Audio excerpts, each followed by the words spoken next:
Nossa próxima palestra, que abre essa última perna da Class 2024, traz como título Integrando Segurança Cibernética ao Sucesso Operacional. O nosso palestrante tem mais de 30 anos de experiência dedicados à automação de subestações de energia elétrica na Hitachi Energy. Ele é pós-graduado em redes de computadores pela Unixul, mestre em engenharia de computação pelo IPT São Paulo, com MBA em gestão estratégica de negócios pela FGV de São Paulo.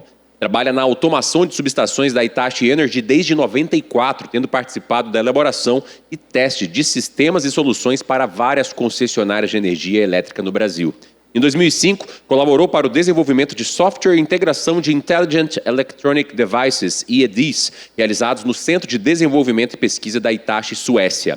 É membro do SIGRE Brasil e autor de publicações técnicas na área de automação de subestações, escrevendo artigos para importantes revistas do segmento de energia elétrica. Atualmente, é o gerente de tecnologia em Grid Automation e responsável pelas aplicações e soluções de subestações digitais, atividade que conferiu à Hitachi a implementação da primeira aplicação desta categoria na América Latina, conforme a norma IEC 61850. Senhoras e senhores, recebemos Júlio Oliveira.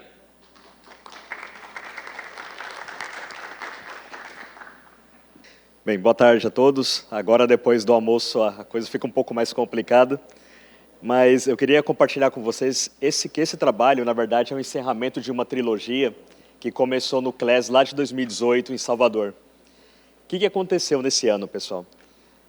Em 2017, nós estávamos pela Hitachi, que antes era a ABB, né, antes da gente ter essa aquisição por parte da Hitachi, nós estávamos conversando com um cliente chamado Atlas sobre uma implementação ou a possibilidade de implementar aqui no Brasil um projeto de subestação digital. Como a gente sempre tem ouvido nesses últimos anos, a indústria 4.0, ela permeia as mais diversas áreas de aplicação. Então, a gente tem a medicina 4.0, a indústria automobilística 4.0, e no caso da energia elétrica não é muito diferente. Por isso que um termo que vem sendo usado com cada vez mais frequência é o grid 4.0. Pois bem, a subestação digital, ela é uma aplicação de grid 4.0. A gente vai falar um pouquinho mais sobre o que é isso, mas em 2018, a primeira subestação digital da região das Américas foi instalada aqui no Brasil, justamente desse cliente chamado Atlas. E nesse momento, a gente começou aqui pelo lado da Hitachi a perceber que nós tínhamos um monstro diferente na mão. Essa subestação digital é uma aplicação na área de energia elétrica, mas ela tem diversas características de projetos de IT. Não que a gente esteja falando de um projeto puramente de IT, mas é uma aplicação de sistemas de potência que incorpora diversas disciplinas da área de IT.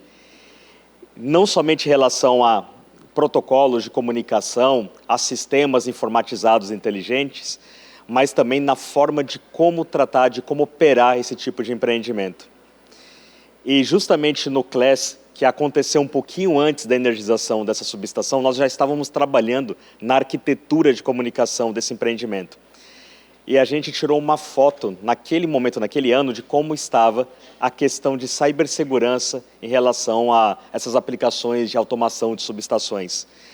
Em 2018, a gente está falando de 6 anos atrás, pessoal, a maturidade, o nível de maturidade do mercado era muito diferente do que a gente tem agora. A gente ainda está aprendendo, nós estamos evoluindo ainda no tema, mas a gente estava num cenário em que essa preocupação ela era algo que se discutia em alguns fóruns, mas não tinha aterrissado ainda como uma necessidade absoluta para sistemas dessa categoria. Mas a gente já tinha feito uma coletânea naquele momento de como as normas, de como os frameworks de trabalho, como NIST, ISM 62443, ISM 62351, como isso estava vindo para a nossa realidade.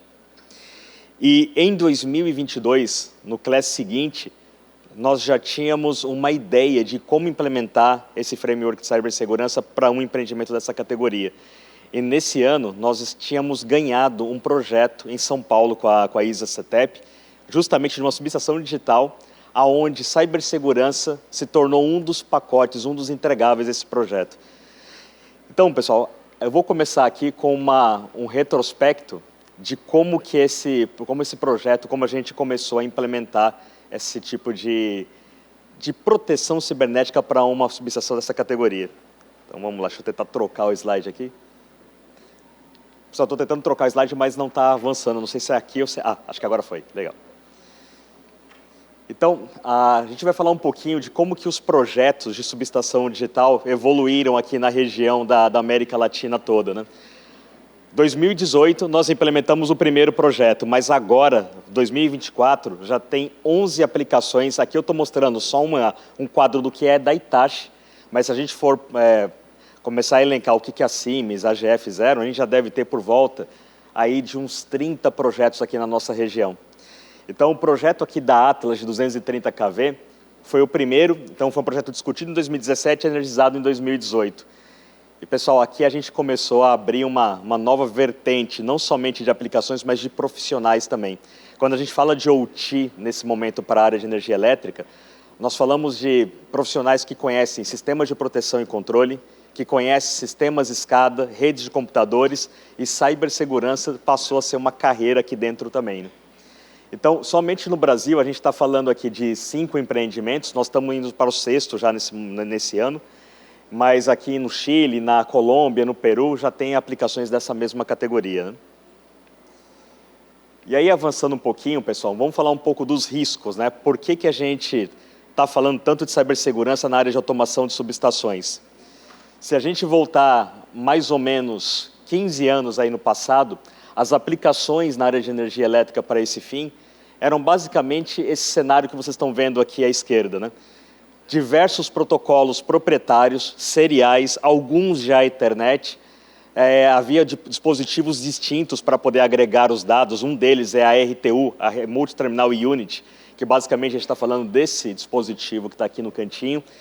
Mas era muito comum a gente entrar numa sala de controle de uma subestação e encontrar 7, 8 técnicas proprietárias de fabricantes diversos, e isso tinha 2 aspectos muito ruins, né? Primeiro, para o lado do cliente, é que ele precisava ter know-how, ter gente que conhecia essas diversas técnicas proprietárias desses N fabricantes, e isso tornava a manutenção bastante complexa.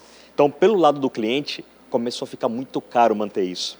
E do lado do fabricante, aí falando até pelo lado aqui da Hitachi, a gente tinha que manter técnicas legadas em funcionamento, atualizando, resolvendo bugs ao longo do tempo, e isso dificultava um pouco a inovação também. Então, o que aconteceu no ano de 2005? Surgiu uma norma chamada IEC 61850, que tem o grande mote de tornar esses sistemas de automação interoperáveis, independente do fabricante, protocolos, arquiteturas poderem coexistir entre esses diversos equipamentos. Então, basicamente, toda aquela parafernália de técnicas proprietárias, seriais, por contatos elétricos, etc., foi substituído por uma rede Ethernet, um ecossistema Ethernet, como vocês estão vendo aqui agora à direita. Ou seja, switches integrando os equipamentos de proteção e controle, que no nosso mercado são conhecidos como Intelligent Electronic Devices, os IEDs, e os protocolos, nesse meio, são todos interoperáveis também. E aí a gente pode elencar MMS, GUS e Sampovalos, são alguns desses protocolos que são usados nesse tipo de sistema. Então, o que aconteceu, na verdade, de 2005 para cá, foi uma disrupção daquele modelo legado para essa realidade Ethernet agora. E, pessoal, foi uma disrupção bastante forte, porque só para poder dar como um dos exemplos, né? Se trabalhava com protocolos mestre-escravos naquela condição. E com a chegada da Ethernet, a realidade cliente-servidor, que na TI já era algo comum, também invadiu o nosso campo aqui de automação de subestações, né? E aí, o que acontece, né? O que de fato se alterou aqui para a gente, além da questão da rede em si, né? A gente tem um retrospecto aqui de novas técnicas, aqui à esquerda, novas técnicas que foram introduzidas nesse ambiente. Então, mais alguns exemplos, né?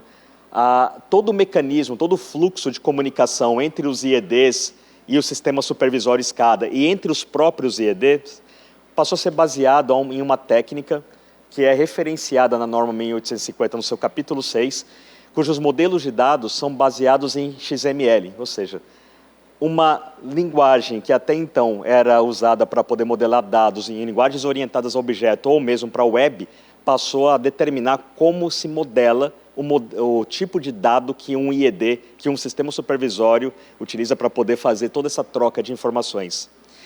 E se a gente ir um pouco mais fundo, o XML, a técnica que é usada aqui para poder fazer esse modelo de dados é baseada em UML, Unified Modeling Language, que de fato é uma linguagem para poder modelar objetos, ou seja, no nível mais baixo, a UML ela é usada hoje, por exemplo, para quem vai implementar SAP em grandes corporações, para determinar os diagramas de tempo, sequência, atores que vão interagir com esse sistema. A UML é uma técnica bastante divulgada, bastante utilizada para isso. A UML foi usada para poder criar os objetos dessa norma 61850, que por sua vez teve os seus dados estruturados em XML. E com toda essa questão de se usar o XML para um modelo de dados que agora se comunica com o protocolo cliente-servidor, a introdução de todo esse tipo de ecossistema junto com a Ethernet, além de propiciar uma série de características de poder para esse tipo de aplicação, também trouxe algumas vulnerabilidades que eram nativas do mundo de IT. Maior flexibilidade, maior poder, maior conectividade, naturalmente as vulnerabilidades também crescem com esse tipo de situação. E aqui no finalzinho a gente tem a menção de duas normas assim, que são bastante importantes nesse contexto. A 62439, que determina a redundância de comunicação, como foi falado na apresentação lá do pessoal da Thales. Para nós, disponibilidade é muito importante. E isso é importante em um nível que, quando a Ethernet passou a ser o link de comunicação mais usado nesse ambiente, foi criada uma norma de redundância de tempo real, ou seja, para poder manter esse sistema funcionando, mesmo que eu tenha uma falha N-1, só que com um pequeno detalhe. Essa redundância, ela não é um hot standby, não é algo do tipo, um link está disponível, agora eu ativo outro. Os dois operam ao mesmo tempo. Isso significa que as mensagens são duplicadas na rede Ethernet o tempo inteiro. Só que um problema disso é que a Ethernet ela não foi preparada para trabalhar com redundância em tempo real. Ela não admite duplicidade de IPs, duplicidade de MAC addresses, e por isso essa norma foi criada para poder propor dois protocolos que se chamam PRP e HSR, de tal maneira que esse protocolo tem um algoritmo que em uma janela de nanosegundos, a informação que chega duplicada de duas redes ou de duas interfaces, ela é automaticamente descartada. Quem chega por último é descartado, mas a gente está falando assim, numa janela de nanosegundos, de 100 nanosegundos, 150 nanosegundos. Ou seja, virtualmente é uma redundância de fato de tempo real. E ali embaixo a gente tem uma outra menção ao 1850-9-3, que para esse tipo de aplicação, se necessita de uma sincronização temporal na classe de microsegundos, ou de algumas centenas de nanosegundos. O protocolo, hoje o único protocolo que pode prover esse tipo de necessidade, ou esse tipo de precisão temporal, é o PTP, o Precision Time Protocol. E pessoal, tudo que se faz hoje em automação de subestações baseado na norma 650, tudo isso é padronizado, justamente para poder garantir a interoperabilidade, para que a gente não caia mais naquele cenário legado que tinha uma série de técnicas proprietárias. Então, tudo aqui que a gente for se referenciar a aplicações de protocolos de comunicação são normatizados, são protocolos normatizados. E aí, no final, o que acontece? Com o 62439, com a 1850-9-3 e alguns outros capítulos dessa norma, foram criados Ethertypes dedicados, ou seja, o IEC, que é um instituto de tecnologia europeu, e o I3E, que é americano, colaboraram para poder criar essas novas técnicas de comunicação. A gente tem modelos, tem tipos de frame Ethernet novos por causa desse tipo de aplicação. E por que isso é importante pelo lado de cibersegurança? Porque as ferramentas disponíveis no mercado hoje precisam ser aptas a ler esses Ethertypes para poder conhecer esses protocolos e tratá-los de forma correta em relação a vulnerabilidades. Quando a gente vai colocar, por exemplo, para fins de experiência, um payload malicioso em uma mensagem GUSE, que é referenciado, é um dos protocolos referenciados nessa norma 1850, a ferramenta precisa identificar o Ethertype para saber qual é o protocolo, qual é o serviço do qual a gente está conversando, e também qual é a ameaça que está ali dentro. Ou seja, aquilo que já era feito com HTTP, com protocolos que hoje são naturalmente se opera com TCP/IP, FTP, SNMP, SMTP, por exemplo, agora essa inteligência precisa ser reconhecida também, precisa ser capaz de reconhecer protocolos dessa norma de automação. E isso traz uma série de novos desafios também. E aqui a gente tem a representação, pessoal, de uma lista de dados criadas em XML que é implementada dentro de um IED, que por sua vez é modelada ou é baseada dentro de uma técnica UML. Ou seja, quando a gente pega hoje um equipamento de proteção e controle na mão, você não vê mais uma série de endereços numéricos, como era no passado, lá no 1998, começo dos anos 2000, que você tinha um modelo, por exemplo, de um disjuntor de uma subestação com o endereço 10.000 e tinha um endereço correspondente dentro do IED. Agora não é mais assim. Essas denominações que estão aqui trabalham como se fossem tabelas e cada um desses objetos contém uma série de atributos que se referencia àquele disjuntor que está na subestação. Ou seja, para quem agora vai snifar uma rede, consegue ver o nome dos objetos que uma subestação de energia tem, modelados já conforme essa norma que a gente comentou.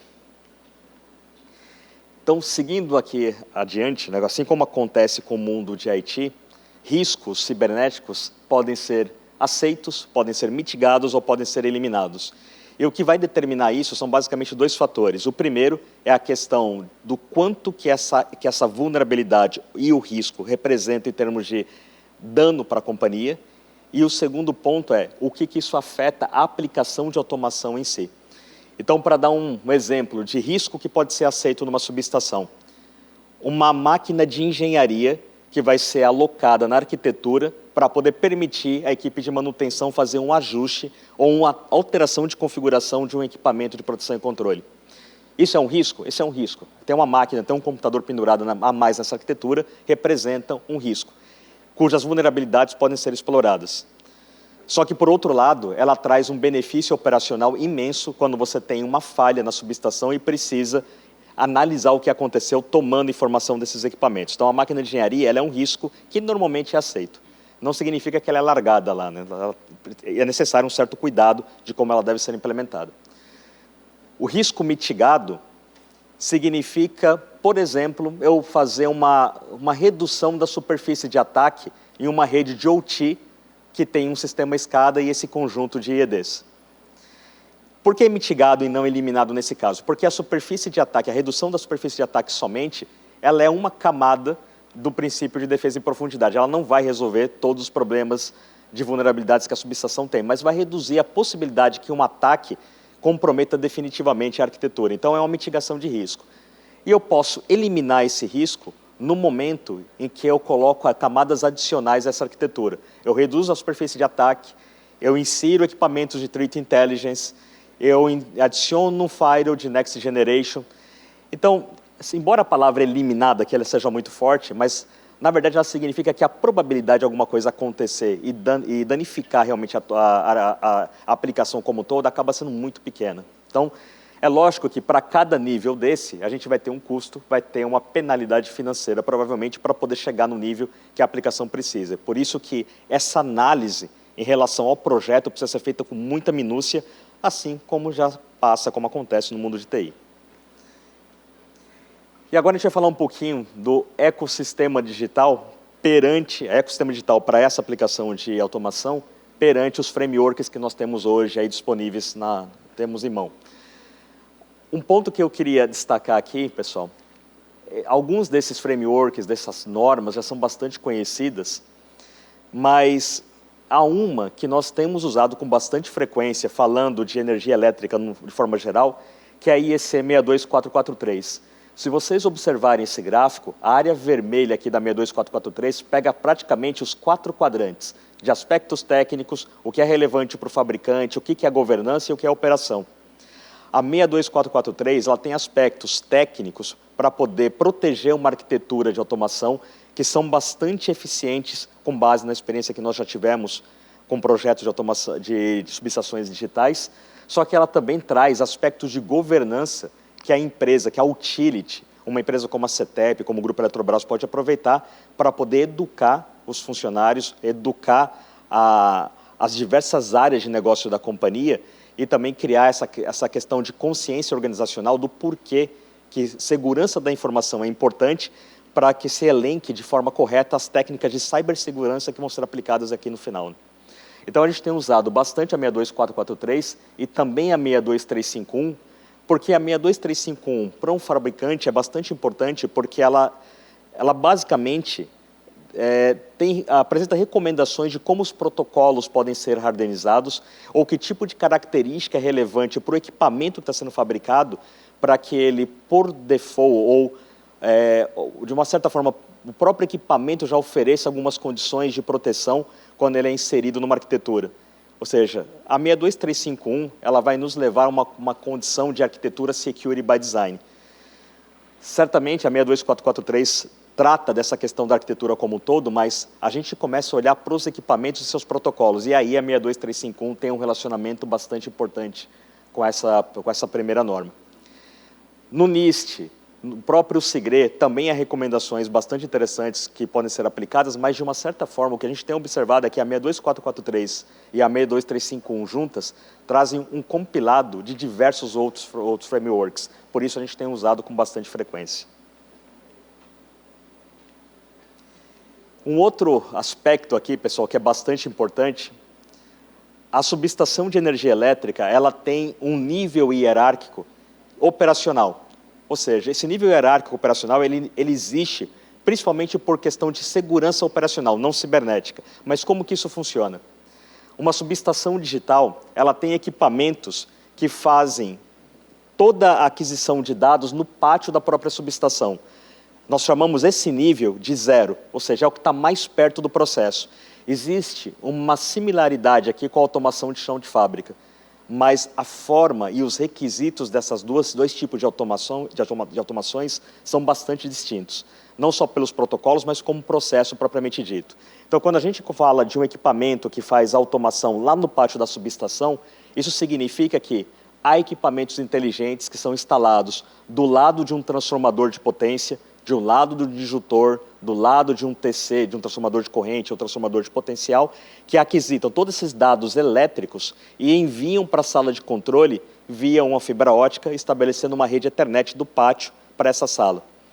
Então, o primeiro nível, de fato, de automação compreendido no contexto de uma subestação digital é o 0, nível de processo, e depois a gente vai para o nível do BEI. O que é o nível do BEI? É onde estão os equipamentos, os IEDs, que fazem proteção e controle, já na sala de controle. Fazendo uma analogia um pouco mais grosseira, seria equivalente ao nível dos PLCs para automação industrial. Mas a gente está falando de equipamentos com classes de precisão, de recursos lógicos completamente distintos. O nível 2 é o nível da estação, ou seja, o que é esse nível da estação? É onde está o sistema escada. Ele se conecta com os IEDs no nível 1, mas ambos os equipamentos estão na sala de controle. Então a gente está falando do IED, equipamento de proteção e controle, que se conecta com escada que está dentro dessa mesma sala. Se a gente olha para esse nível aqui, pessoal, aqui a gente está falando de sala de controle, falando do perímetro da subestação propriamente dito, nível 0, 1 e 2. Se a gente olha para o Purdue Model, a gente tem uma coisa muito semelhante, ou seja, o nível de controle, o nível operacional da subestação, esse nível hierárquico, ele basicamente bate de frente com o que está no Purdue Model, que já é um modelo de segurança. No Purdue Model, a gente vai ter o nível de processo, vai ter o nível de BEI e vai ter o nível de estação, que nesse modelo é chamado de nível 0, 1 e 2, mas eles têm uma correlação direta ao que a gente está vendo ali na arquitetura da esquerda.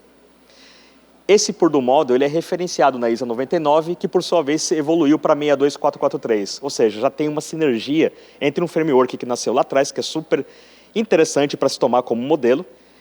Ele evoluiu para essa nova norma e a gente, comparando com o que eu tenho na subestação, tem uma sinergia. Então, o que a gente faz com o Purdue Model?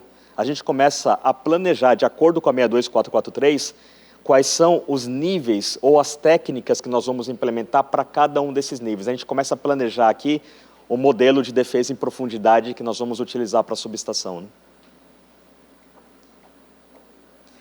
E aí, diante disso, a gente tem algumas perguntas para poder fazer, pensando em um projeto de subestação digital hoje, considerando todos esses níveis de automação que eu mostrei, né?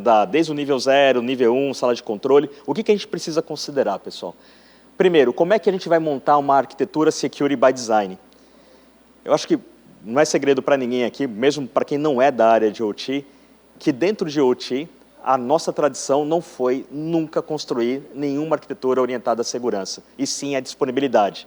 Desde sempre, nós pensamos em redundância de equipamento, redundância de rede, redundância de sistema escada, redundância de operador, às vezes até redundância de equipamento primário, para disponibilidade, mas não para segurança. Então, essa história do Security by Design, embora não seja um conceito tão novo assim, para o UTI, energia elétrica ainda é. Não é uma coisa que está na cabeça das empresas, nem dos fabricantes, mas a gente já começou a ver algumas aplicações saírem assim. Depois, que técnicas que podem ser aplicadas? Eu vou ter que colocar um firewall no nível 0? Será que faz sentido eu colocar um firewall, seja stateful ou um firewall next generation, lá no pátio da subestação? Tem algum propósito de fazer isso? Que técnica que eu vou usar para todo esse perímetro da arquitetura? Quais são os riscos que estão envolvidos? Qual é o resultado da análise que foi feita anteriormente? Aqui é uma análise de risco semelhante ao que já se faz em um sistema de IT. Se a gente vai planejar uma subestação digital que interconecta o grid elétrico do sudeste ao norte do país, em 500 kV, a gente precisa considerar quais são os riscos que estão envolvidos nesse tipo de topologia e, principalmente, as consequências desse serviço estar fora do ar. O sistema elétrico brasileiro, pessoal, ele é muito robusto. Se não for o mais, é um dos mais robustos do mundo. Porque a nossa grade ela é toda interconectada, ela é um mesh. Se a gente olhar, por exemplo, o sistema americano, ele é muito radial, ou seja, depende de algumas linhas interconectando estados. Aqui no Brasil, a gente tem diversos circuitos conectando as regiões de norte a sul. Então, é um sistema bastante robusto, capaz de se recompor em condições bastante severas, inclusive.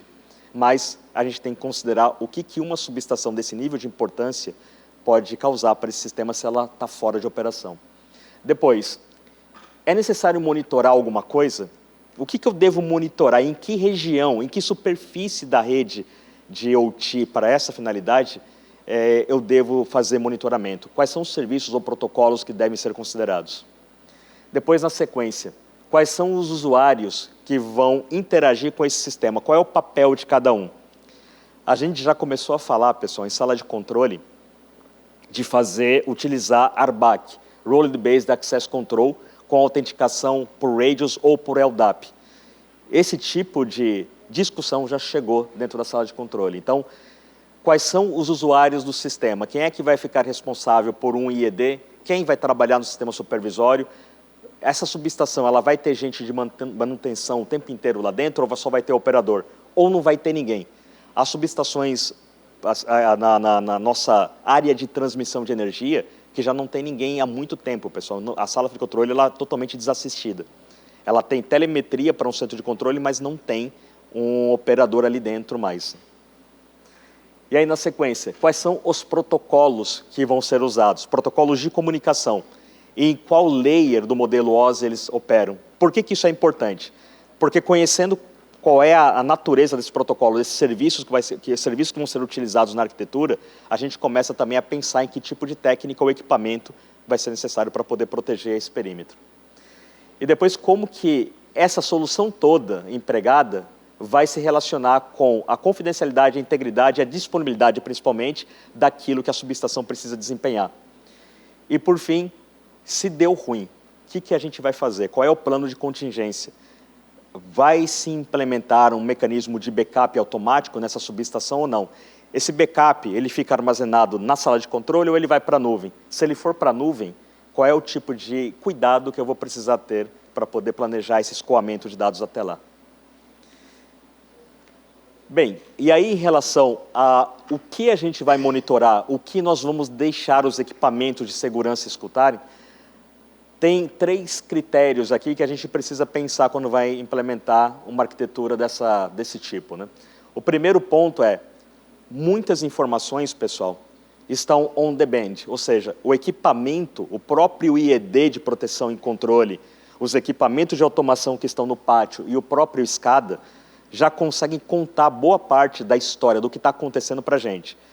Essa norma 1850 tem diversos pontos de monitoramento, modelos, objetos de monitoramento que a gente pode aproveitar para poder saber se um equipamento, primeiro a saúde dele está ok, se o equipamento está íntegro, se os protocolos que estão configurados estão funcionando da maneira correta, se as mensagens que foram configuradas para aquele protocolo também estão íntegras, para poder tomar uma ação ou não. Ou seja, tem uma série de informações que o próprio equipamento já consegue dar do ponto de vista de monitoramento ou segurança.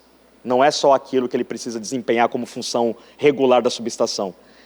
esse nome Intelligent Electronic Device cai como uma luva porque esses equipamentos realmente são muito inteligentes. Então a gente pode aproveitar boa parte da informação que já está no equipamento.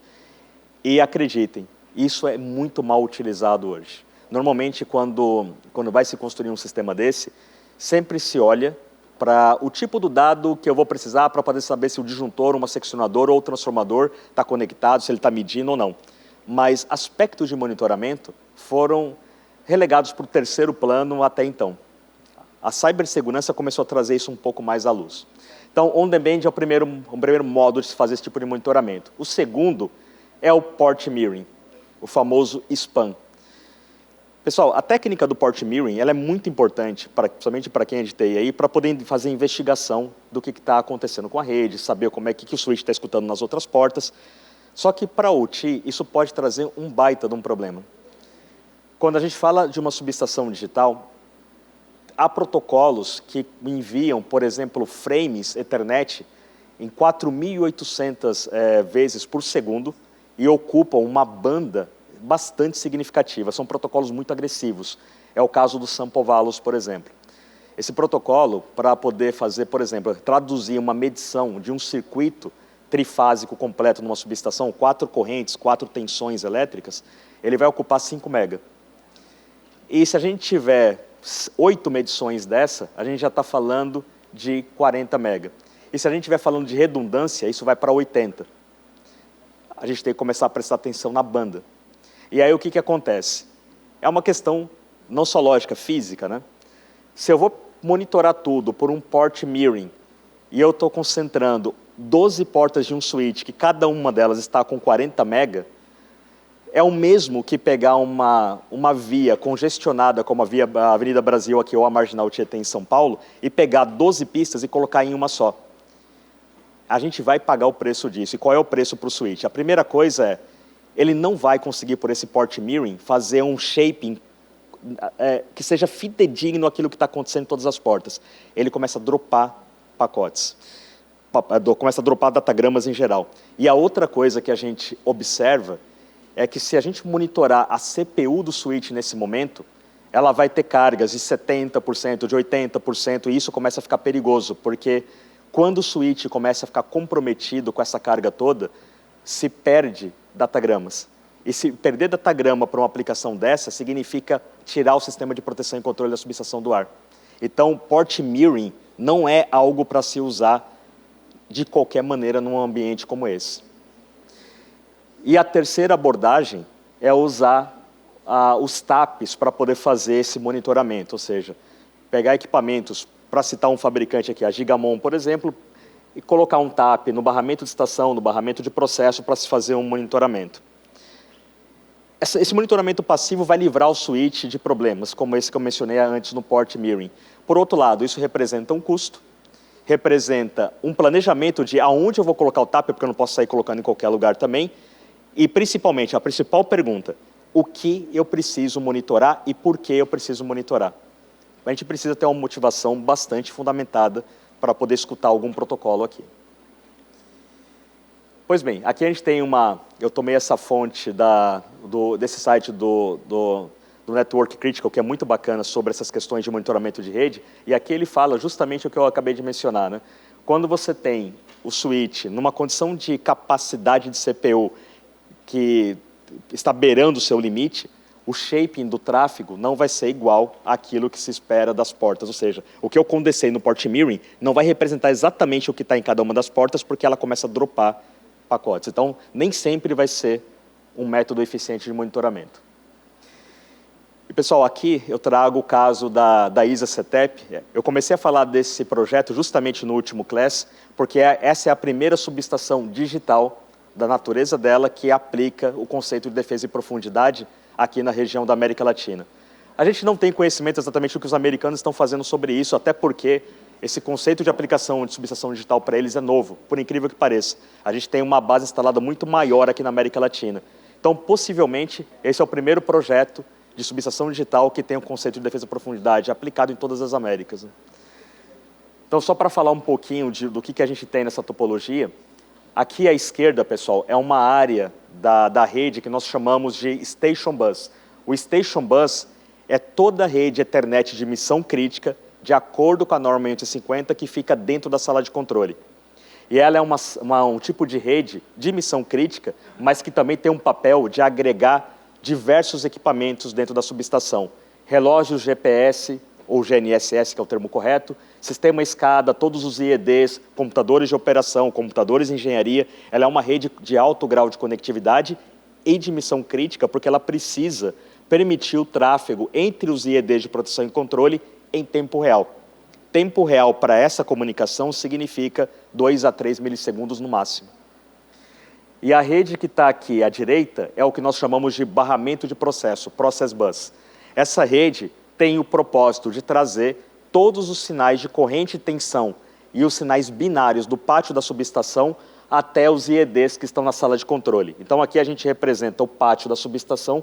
Esse é um diagrama elétrico que mostra o arranjo dessa subestação da CETEP. E aqui a gente tem os equipamentos inteligentes que trazem os dados via protocolos de comunicação por uma rede Ethernet até a sala de controle. Pessoal, essa é a rede mais crítica que se pode ter numa subestação digital. Aqui a gente está falando de protocolos de tempo real que trabalham na ordem de nano e microsegundos. Ou seja, falha nesse serviço significa, de fato, tirar a subestação do ar. Só que tem uma outra característica aqui que conceitualmente é bastante importante. Todos os protocolos, todos os serviços que trabalham aqui são protocolos de camada 2, são protocolos Ethernet. Isso significa que se alguém tentar fazer algum tipo de sniffing para escutar uma porta, para identificar algum desses protocolos mais conhecidos e mais atacados como FTP e SNTP, não vai achar nada, porque são protocolos de camada 2. Significa que um firewall é absolutamente inútil nessa rede do barramento de processo.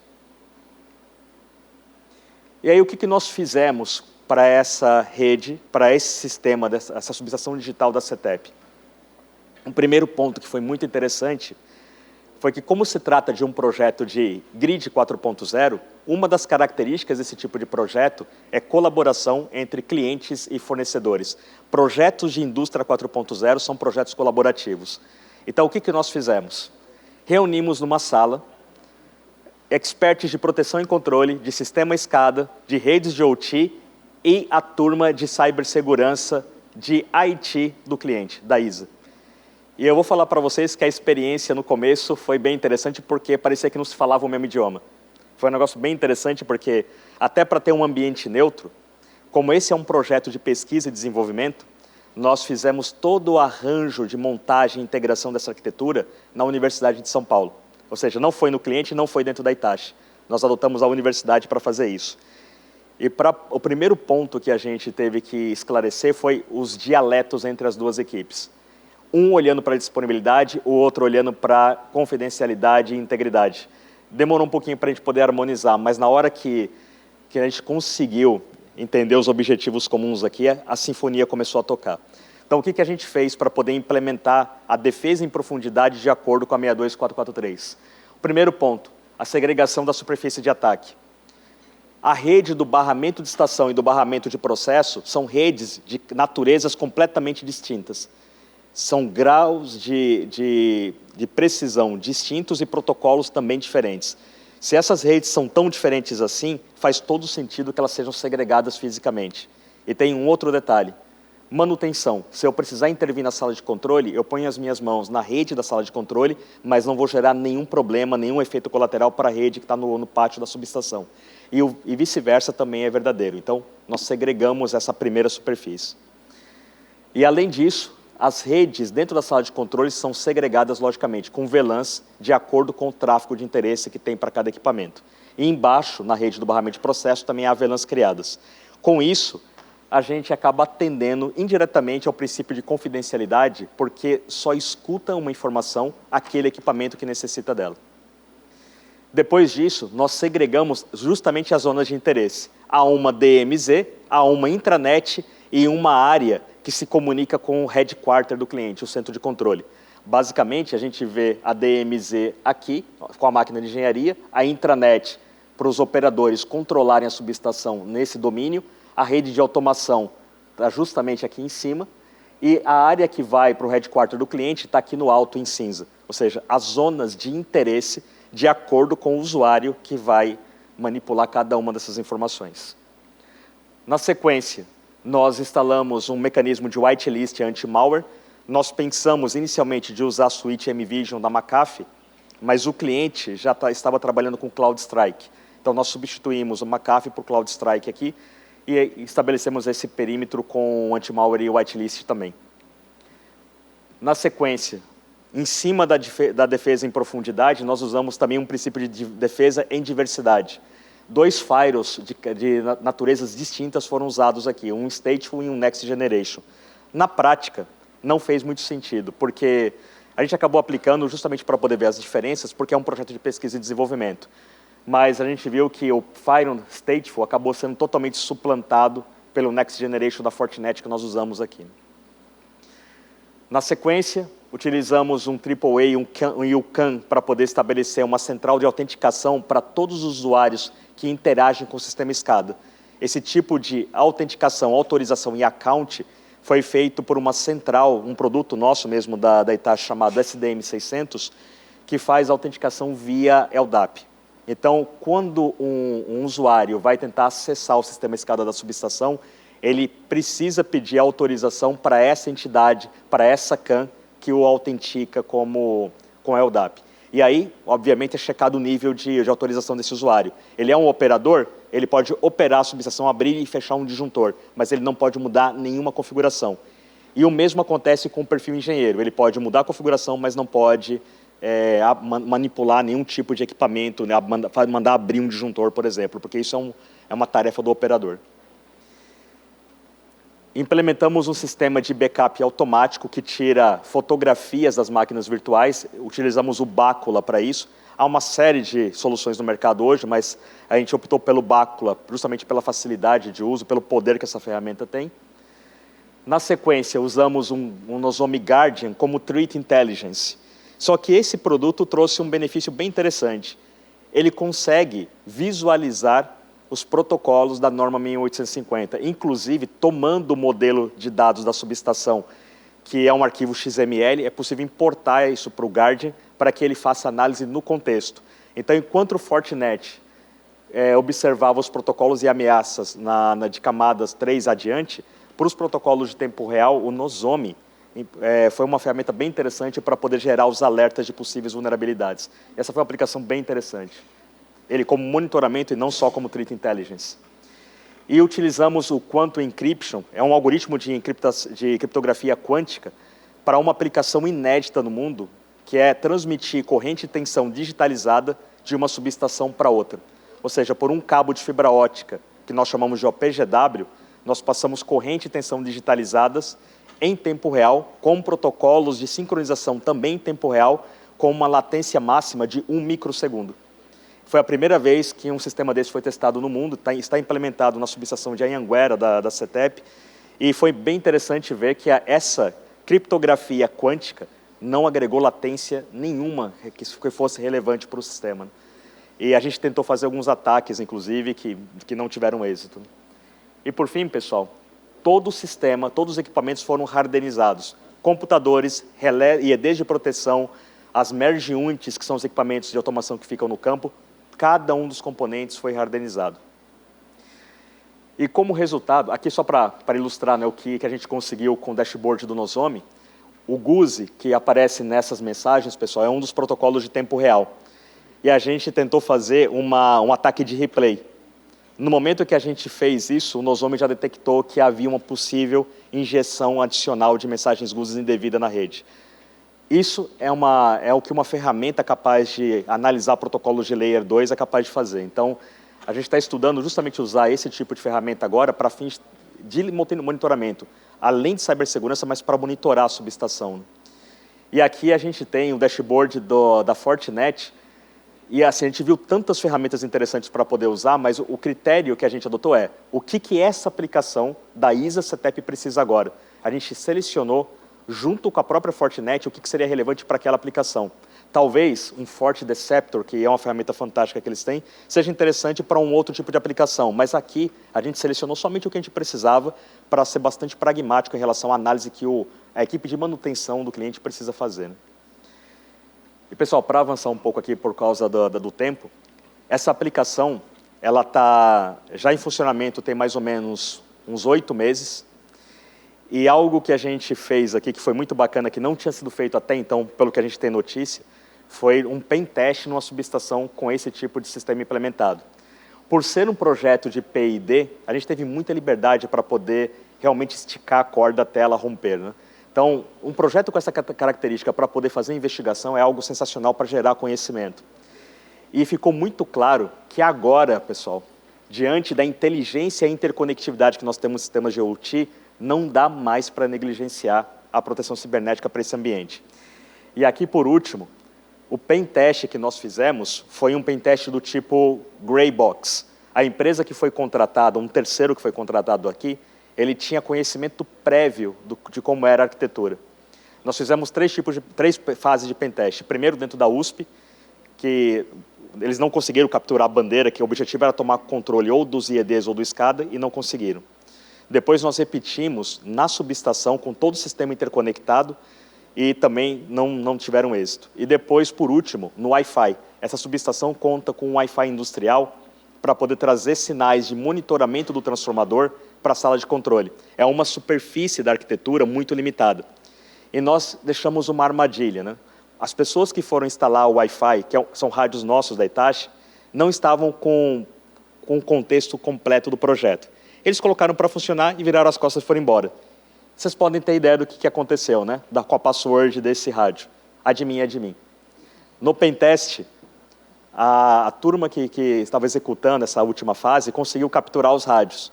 Só que mesmo com o controle dos rádios, eles não conseguiram fazer nada na arquitetura de automação, porque esse rádio tinha uma superfície muito reduzida, só de trazer sinais de monitoramento que não impediam a operação da subestação. Ou seja, todas essas técnicas combinadas, essas 9 barreiras em defesa em profundidade que foram implementadas, representaram um custo muito baixo e se provaram eficientes, porque os pen testes não conseguiram capturar a bandeira no final do dia. E depois que essa fase acabou, o próprio cliente tentou ainda fazer algumas invasões por sua própria conta e risco, mas também não conseguiu ter êxito nesse ponto. Então, a mensagem final aqui, pessoal, além da questão da importância da cibersegurança para esse ambiente, é que aquela lenda que custa milhões de reais para poder implementar segurança, às vezes, no ambiente de uma subestação, ela se provou como não sendo um fato. Dá para poder se proteger um ambiente desse com um custo relativamente baixo, porque a maioria das técnicas que são aplicadas para esse ambiente são relativamente simples. Só que elas não vinham sendo aplicadas até então.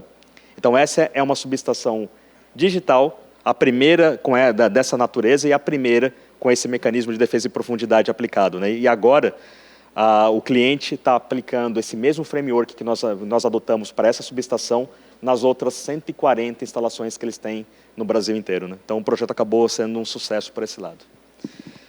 Bem, pessoal, com isso eu fecho esse terceiro trabalho do terceiro class, essa trilogia. Isso é o que eu gostaria de compartilhar com vocês e agradeço aí a atenção de todos, né? Muito obrigado.